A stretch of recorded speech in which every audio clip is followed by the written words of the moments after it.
Medina Azahara no fue un capricho romántico, ni el regalo extravagante de un califa enamorado de su concubina favorita. Más allá de la leyenda mil veces repetida, subyace una realidad histórica que resulta ser aún más deslumbrante que el mito. La ciudad que Abderramán III hizo construir a los pies de la Sierra de Córdoba, muy cerca de la ciudad vieja y a un paso del Guadalquivir, fue un extraordinario centro político que habría de convertirse en la forja cultural de un mundo nuevo.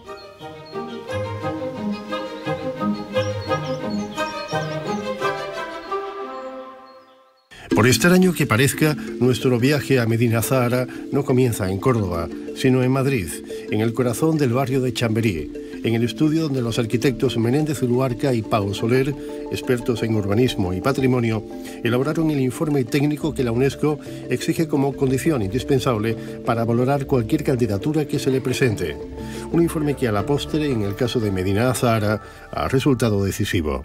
Por lo menos para mí estaba claro que reunía las condiciones de ser un bien universal y excepcional, que es lo que necesitas para una candidatura de este tipo. Por una parte, su impacto cultural y por otra parte, su valor material, los edificios, el paisaje, que es un ejemplo único. Es un momento cultural en el que el Islam es el centro cultural de la humanidad. Y ese centro cultural solo tiene un ejemplo donde se haya conservado los restos de esa proyección, que es Medina Azahara. Ciudad brillante, resplandeciente. Eso es lo que Medina Azahara significa. Nada que ver con la pretendida historia de amor que popularizaron los escritores románticos. Como nos recuerda el director del conjunto arqueológico, Medina Azahara se concibió como un proyecto grandioso con un claro componente político. Se crea cuando Abderramán III se autoproclama califa en 929. Y para dignificar su nuevo cargo político-religioso, pues dota al califato de una nueva ciudad donde albergar los centros del poder y sobre todo donde representar el poder de cara a los embajadores de los distintos reinos europeos, los del norte de la península, de los otónidas del Sacro Imperio Germánico, del Imperio Bizantino y de los reyes también del norte de África. Porque el poder no solo se ostenta, también se muestra y se demuestra, nos dice el catedrático de Arqueología Clásica Carlos Márquez, para quien Medina Azahara representa un modelo que se ha perpetuado en el tiempo. Se ha visto a lo largo de la historia con ejemplos tan señeros como el emperador Adriano y Villa Adriana, como Luis XIV en Versalles o como Federico el Grande en Potsdam. Cada uno de estos ejemplos, salvando las distancias, cumple con los mismos rasgos históricos de voluntad personal y aquí sucede algo parecido. Diseñada como un complejo urbanístico integrado, Medina Azahara acomodó su alcázar sobre las estribaciones de la sierra, en la zona más alta del conjunto arquitectónico. A partir de aquí, la ciudad se derrama hacia la campiña en varias terrazas descendentes, ocupadas por edificios oficiales, dependencias administrativas, salones para recepciones, patios y jardines, servicio doméstico, despensa y cocinas, guarnición militar, patio de armas y viviendas. Un caserío lo suficientemente extenso como para albergar a una población de 20.000 personas. En total, 112 hectáreas edificadas, de las que solo se ha excavado un 10%. Sobre todo lo que hay es una domesticación del paisaje y de la naturaleza. Y eso entra a conjugarse con los valores arquitectónicos y artísticos. Hasta lograr un efecto colosal. Fuera cual fuese el punto de vista del observador, aquella ciudad nueva, blanca e imponente, que dominaba el paisaje rodeándose de almunias y mezquitas, provocaba el asombro de propios y extraños. Hay una doble visión, ¿no? Por una parte, la residencia califal está en el punto superior, con una visión sobre el paisaje, pero también hay la visión contraria, o sea, visto desde abajo, la ciudad es como una gran plataforma que utiliza la montaña para incorporar la montaña como un gran monumento y quien está en el valle ve el poder y la organización y estratos de la ciudad, ¿no? O sea, que es una visión como de dentro a fuera y de fuera a adentro, ¿no?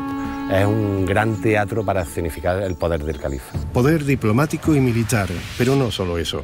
Medina Azahara representó también y sobre todo la pujanza andalusí en las artes, la palabra escrita y el conocimiento. Él aquí no solamente dice cómo hay que hacer la ciudad, sino también él va a proteger aquí una serie de artes y de artesanías como la cerámica, como el marfil, que serán reconocidas internacionalmente a partir de este momento, van a ser celebradas en todo el mundo a partir de ahora. Un momento fugaz. Medina Azahara fue una ciudad efímera, apenas 70 años. La revolución interna que puso fin al califato y desmembró el Estado omeya en pequeños reinos de taifas trajo consigo el abandono y el expolio de su riqueza patrimonial. Y aún así, incluso destruida y ultrajada, su influencia en el arte y el pensamiento se ha mantenido inalterable durante más de 1000 años. Porque Medina Azahara, que duró poco tiempo, es un sitio donde se concitan influencias de todo el Mediterráneo. Y tras la destrucción de la ciudad se crean unas élites muy importantes, tanto de políticos, intelectuales, escritores, arquitectos, decoradores, que se dispersan, ¿no? Y se dispersan por las taifas de España, pero también por Túnez, el norte de África, y esos gérmenes culturales van a modificar prácticamente toda la cultura occidente. Universalidad, belleza y trascendencia. Razones de sobra para que el pasado fin de semana, en Bahrein, sucediera lo que Andalucía esperaba. La ciudad brillante era proclamada por derecho propio Patrimonio de la Humanidad.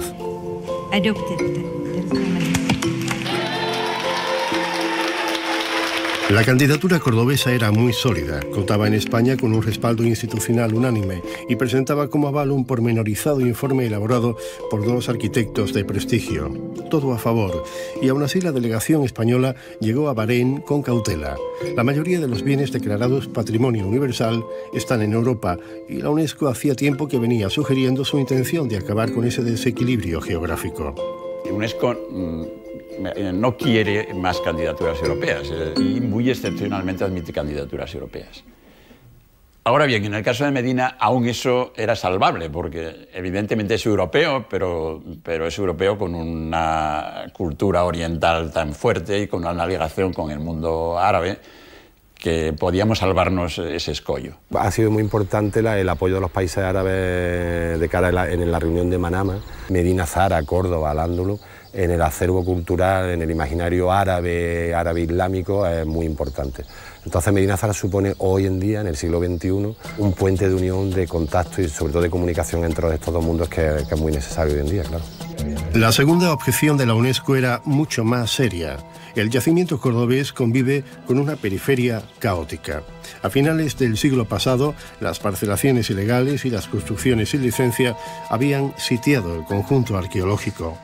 El Plan Especial de Protección de Medina Azahara, aprobado en 1998, supuso una garantía frente al desaguisado urbanístico.